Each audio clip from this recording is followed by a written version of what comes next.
23 ta' Settembru, San Piju ta' Pietrelcina. Reliġjuż għex bejn l-1887 u l-1968. San Piju ta' Pietrelcina imwieled Francesco Forgione, magħruf l-aktar bħala Patri Piju jew Padre Pio. Kien patri Franġiskan Kapuċċin Taljan u saċerdot, qaddis ikkanonizzat mill-Knisja Kattolika u ċ-ċelebrazzjoni tal-festa tiegħu issir bħallum 23 ta' Settembru fl-anniversarju ta' mewtu. Anki meta kien għadu ħaj ingħata venerazzjoni popolari kbira ħafna ħabba l-pjagi li kellu f'ġismu u l-mirakli li jingħat li wettaq f'ħajtu u wara mewtu. Kienu wkoll oġġett ta' ħafna kritika u suspetti fih dan il-Knisja u barra minna. Tfulija. Twieled fi Pietrelcina u raħal fil-provinċja ta' Benevento fl-Italja nhar il-25 ta' Mejju 1887 minn Grazio Forgione u Giuseppina f'dar ċkejkna u fqira fil-Kampanja. Missieru kien bidwi bniedem bla skola iżda għaref. Semmewh Franġisku u kien ir-raba' tifel minn 7 ulied li 2 minnhom mietu trabi. F'dawk is-snin ix-xogħol kien naqas ħafna u Grazio beda jsiba bitqila biex jaqla lejxin għall-familja tiegħu. Huwa emigra darbtejn, l-ewwel darba meta Franġisku ġifieri Piju kien għadu tifel ċkejken kien mar l-Amerika t'isfel, iżda kienet ġietu ħażina. It-tieni darba ftit qabel ma Piju sar saċerdot, Grazio għamel kemxa ġmiela u meta ġie lura xtara 2 eliqi providenzjali għal Padre Pio li seta' jitbiet mill-familjari tiegħu u hemm jinġabar fit-talb. Il-vojt ta' missieru fit-tfulitu imlietu wisq tajjeb ommu li kienet tgħossu b'imħabba kbira. Ta' 5 snin Franġisku wiegħed lilu nnifsu lill-qaddis patrun ta' ismu San Franġisk tas-Sisi.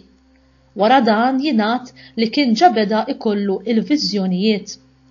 Kien jara lil Madonna u jitkellem magħha u kien ukoll jara lix-xitan ta' ħġbijat ta' bnedmin kif ukoll ta' annimali mill-aktar koroħ. Ta' tifel li kien u kien jaħseb li kulħadd kien ikollu minn dawn l-affarijiet. Meta kellu 9 snin, Franġisku jingħad li assista għall-ewwel miraklu tiegħu. Kien ma' missieru fis-santwarju ta' San Pellegrino meta resqet mara b'tifel marid f'diraja. Tajja d-donna toħodha ma' San Pellegrino għax ma kienx fejqilha lil-bina. Fit-telfa li kienet telqet lit-tifel fuq l-artar fil-waqt li qaltlu kollox sew jekk ma tridx tfejqu allura ħudu int. Għal dik ix-xena kulħadd bikkem. Franġisku talab għat-tifel b'ħeġġa kbira, bajnejh fissi fuqu. F'daqqa waħda it-tifel olla jdejh, qam fuq riġlejh u għajjat mama. Kulħadd infex jgħajjat miraklu. It-tifel kien fih għal kollox. Patri Kapuċċin. Dik il-ħabta fi Pietrelcina kien jidher ta' spiss wieħed qaj Kapuċċin jismu Fra Camillu. Dan kien kellu leħja sewda twila u folta u bil-manieri ħelwin li kellu kien jiġbed lejh lil kulħadd żgħar u kbar. Franġisku kien inġibed ħafna lejh, l-aktar minħabba il-baffi li kellu u xtaq isir bħalu. Kienu l-baffi l-ewwel ħaġa li ġibditu lej il-Kapuċċini. Ta' 16 sena beda n-novizzjat tiegħu f'Moncona u ħal isem ta' Fra Piju. Sa mill-ewwel ġranet tiegħu fil-kunvent huwa sar il-mimmi ta' għajnejn il-patrijiet Kapuċċini l-oħra. Il-majestru tiegħu Patri Tommaso qal fuqu kien dejjem novizz eżemplari, puntwali u eżatt f'kollox. Kien jagħmel penitenzi anki waqt l-ikel fost l-oħrajn. Kien jitlob permess biex jgħaddi l-ikel lill-patri taħdejh. Kien jitlob ħafna u fit-tul u ta' spiss kien jitlob permess biex ma jinżilx għar-rikreazzjoni ħalli jkun jista' ikompli jitlob. L-unika ħaġa li kienet tinkwieta lil patrijiet sħabu kienet saħħtu. Fra Piju kien sar magħluq wisq u kien spiss jaqbdu deni qawwi. Dan kien deni li t-tobba ma setawx jispjegaw. Xi drabi it-termometru kien jinkiser bil-qahwa tad-deni. Minħabba fekk kien jindbat għal xi jiem id-dar permess speċjali tas-superjuri għall-arja tajba ta' Pietralcina biex ikun jista' jirpilja. Nhar 22 ta' Jannar tas-sena 1904 huwa għamel l-ewwel professjoni tiegħu. Għat 3 snin ta' wara huwa għad fil-kunvent ta' San Elija. A pjanissimi f'kompos basso u felu it-3 sena għamel il-professjoni solenni. Wara dan reġabatu fi Pietralcina Piju kompla jistudja it-teleoloġija mejjum mill-arċipriet ta' Raħal Twelidu, Monsinjur Pannollu. Saċerdot. Piju kien ordnat saċerdot nhar l-10 ta' Awwissu tas-sena 1910 fid-Duomo ta' Benvenuto mill-Arċisqof Paolo Sinosi u 4 tiem wara iċċelebra l-ewwel qudiesa tiegħu fil-Knisja ta' Pietralcina. Fil-paneġirku tal-qudiesa Patri Agostino, id-direttur spiritwali tiegħu, tkellem fuq 3 punti essenzjali fil-missjoni tas-saċerdot: il-pulptu, l-artar u l-konfessinarju. U testwalment qallu: inti minħabba saħtek ma tantx tista' tkun predikatur, għalhekk nawguralek li tkun konfessur kbir. Il-pjagi. Ftit inqas minn xahar wara li sar saċerdot bdew jidhru fil-pali ta' jdejh bħal dbabar ħumur li kienu iweġġaw ħafna, iżda li wara xi ġurnata jew 2 kienu jgħibu għal kollox. Piju kien pront tkellem mal-arċipriet Pannullo li kien sar it-tieni missier tiegħu. It-tnejn flimkien kienu talbu bil-ħerqa lill-Alla biex jekk jista' jkun ineħħilu dawk is-sinjali u jħallilu biss l-uġieħ. U għal dik id-darba hekk ġara. 5 snin wara nhar l-20 ta' Settembru tas-sena 1915 waqt li kien fil-Knisja ta' Pietralcina kienet qiegħda ssir il-festa tal-pjagi ta' San Franġisk. Piju kien mitluf fit-talf f'Arix li kien għamel hu stess falqa tal-familja tiegħu. Darba ommu ratu ħireġ mill-Arix iferfer kemm jiflaħ idejh bħal meta wieħed ikun mess xi ħaġa taħraq.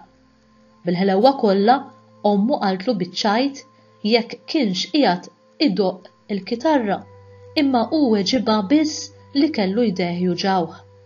Nafu b'dan biss minn ittra li huwa bagħat lid-direttur tiegħu Patri Agostino xahar wara. Bil-lieva. Daw kienu snin tal-ewwel gwerra dinjija u Piju bħaż-żgħażagħ Taljani l-oħra inġabar bil-lieva iżda għamel biss xahar, Novembru tal-1915, minħabba id-deni stramp li reġa' qabdu. It-tobba militari eżaminawh għal sena u Piju reġa' lura Pietralcina. Bħalma kien dejjem jiġri wara ftit ġimgħat irpilja u reġa' beda jaqdi fil-pastorali tal-parroċċa. Xarejn wara is-superjuri reliġjużi tiegħu ordnawlu imur fil-kunvent ta' Sant'Anna ġewwa Forġja. Meta għal itlu is-sena eżentat mill-lieva huwa rrapporta f'Napli fejn reġgħu eżaminawh għal 6 xhur oħra, jiġifieri sa Ġunju tas-sena 1917. F'Mejju ta' dik is-sena mar l-ewwel u l-unika darba f'ħajtu Ruma biex jakkumpanja lill-oħtu żgħira li kienet issir soru ta' Santa Briġida. Hija ħadet l-isem ta' Suor Pija, kien biss 50 sena wara li reġgħet rat lil ħuha meta marret issellimlu fil-funeral tiegħu.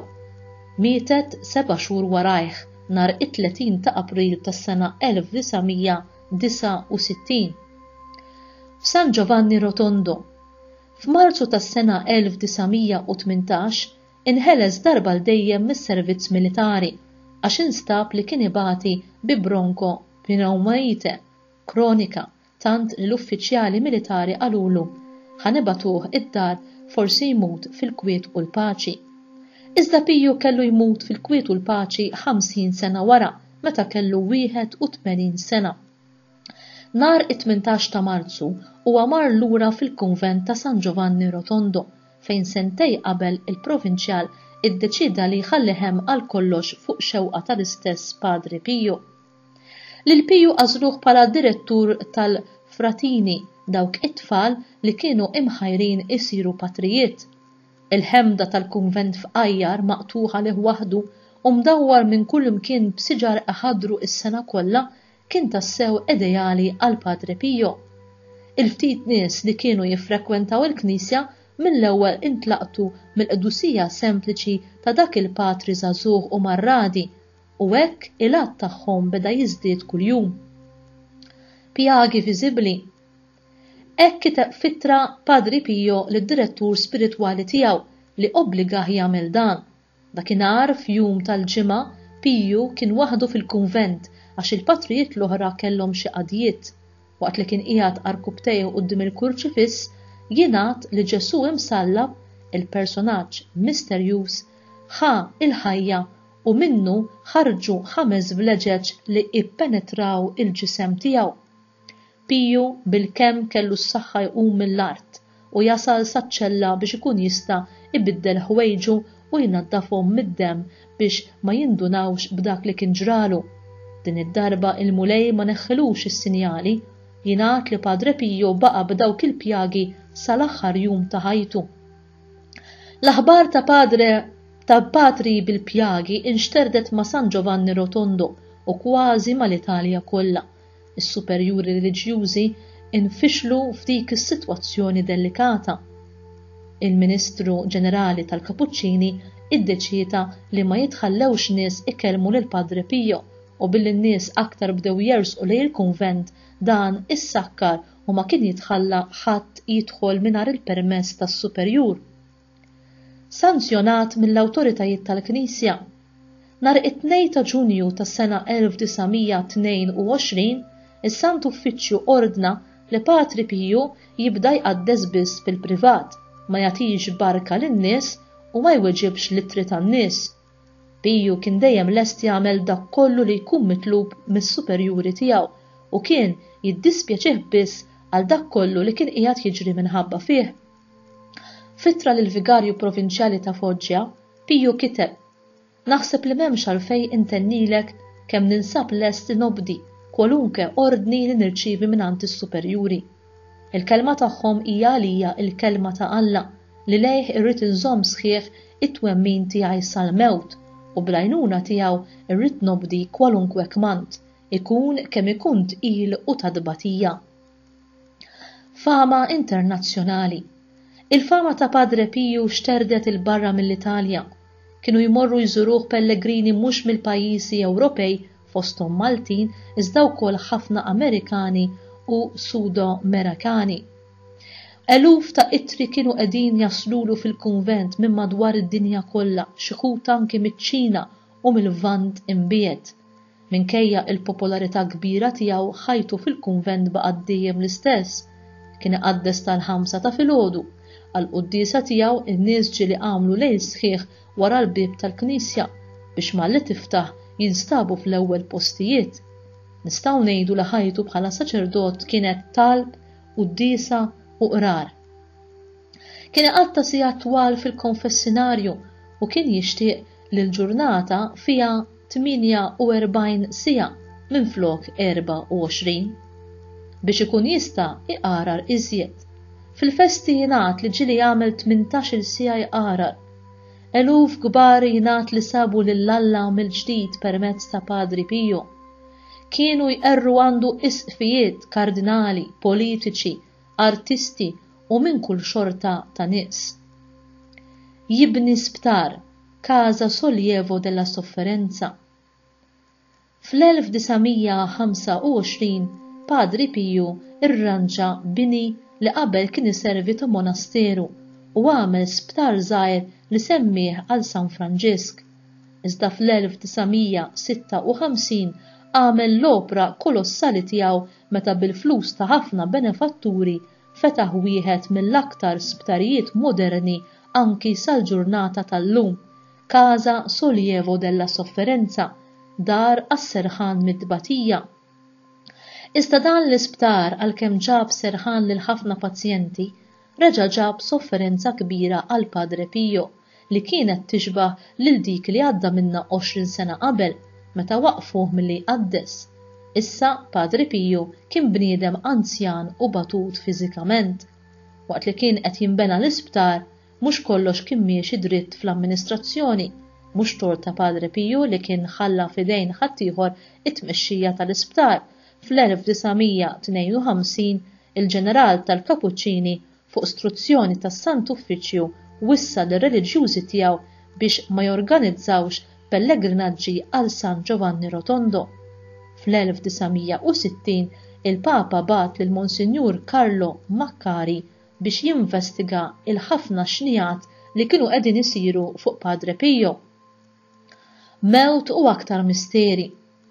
Padre Pio miet nhar it-23 ta' Settembru tas-sena 1968 fis-9:30 ta' filgħodu. Il-ġurnata ta' qabel kien qaddes bħas-soltu għalkemm fl-aħħar ta' dik il-quddiesa kien se jaqa' mal-art kieku mhux għax żammewh il-patrijiet li kienu qegħdin jassistuh. It-tabib kurranti ta' Padre Pio, Dr. Giuseppe Sala, meta iċ-ċertifikah mejjed ħalla miktub 10 minuti wara l-mewt, l-idejn, il-kustat u r-riġlejn ta' Padre Pio u kull parti oħra tal-ġisem la kienu juru marki ta' feriti, la ċikatriċi f'idejh u f'riġlejh, la fil-wiċċ u lanqas fil-qiegħ tagħhom u lanqas fil-kustat fejn qabel kellu feriti li kienu jidhru tajjeb. Sala iddikjara wkoll li dan il-fatt huwa għal kollox barrani minn kull tip ta' komportament kliniku. Padre Pio indifen fil-kripta tas-Santwarju ta' San Giovanni Rotondo nhar it-23 ta' Mejju tas-sena 1987 il-Papa Addis Giovanni Paolo II li meta kien għadu student f'Ruma kien iltaqa' u tkellem ma' Padre Pio mar iżur il-qabar tiegħu u talab fit-tluq fuqu. 12 sena wara kien dan l-istess Papa li iddikjarah bejatu nhar it-2 ta' Mejju tas-sena 1999. Nhar is-16 ta' Ġunju tas-sena 2002 l-istess Papa iddikjarah qaddis.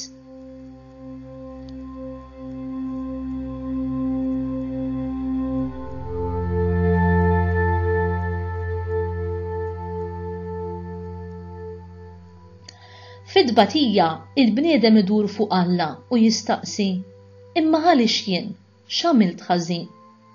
Meta niftakru li Ġesu aċċetta li jieħu fuqu dnubietna u jpatti għalihom bid-tbatija li kellu jgħaddi minna, għandna nieqfu u nirriflettu.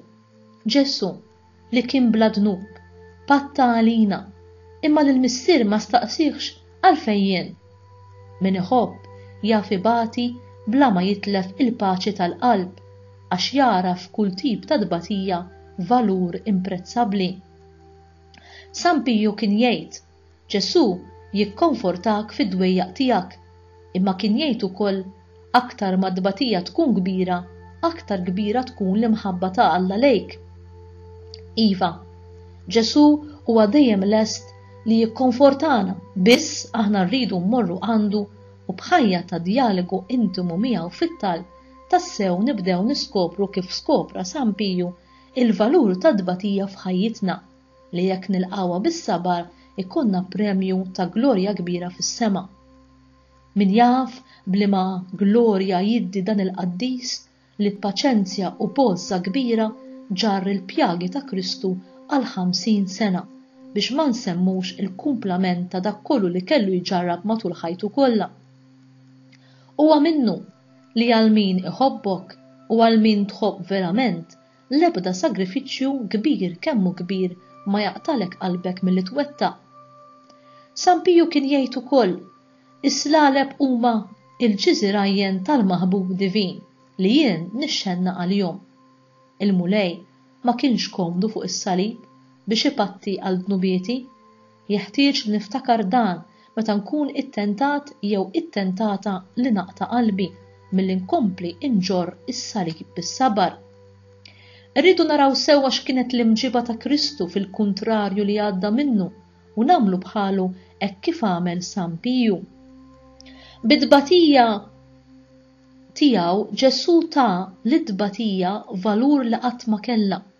Id-tbatija għan-nisrani saret rikkezza għaliex meta naqduha ma' dik ta' Ġesu u nofruha għal bżonnijiet tagħna jew ta' xi ħadd ieħor hi l-aqwa talba qawwija li nistgħu nofru.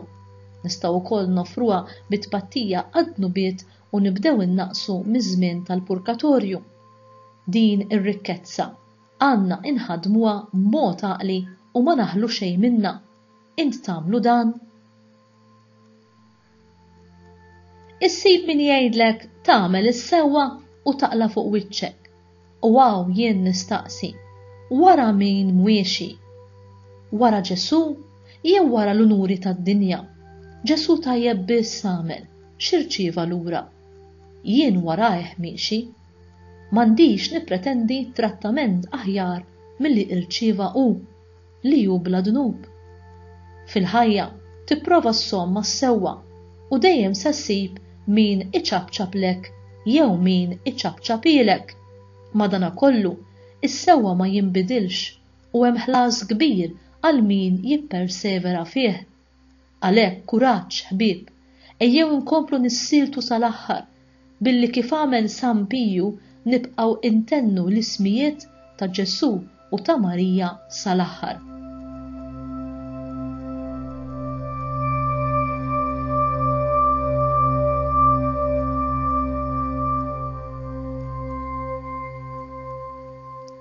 U nagħlaq b'talba ta' San Piju. O Ġesu tiegħi, tajjar minn moħħi u minn qalbi kull inkwiet fuq li moddi, kull tħassiq fuq il-preżent u kull biża' fuq li ġej. Ħalli nkun nista' nixtieq dejjem u f'kollox ħaġa waħda biss, li mmur kontra tiegħi innifsi għall-imħabba tiegħek. Nerħi għalhekk omulej, il-passat ikraħ tiegħi għall-ħnina kbira tiegħek, il-preżent imħawwad tiegħi għall-imħabba infinita tiegħek, il-futur misterjuż tiegħi għall-providenza qaddisa tiegħek. Amen.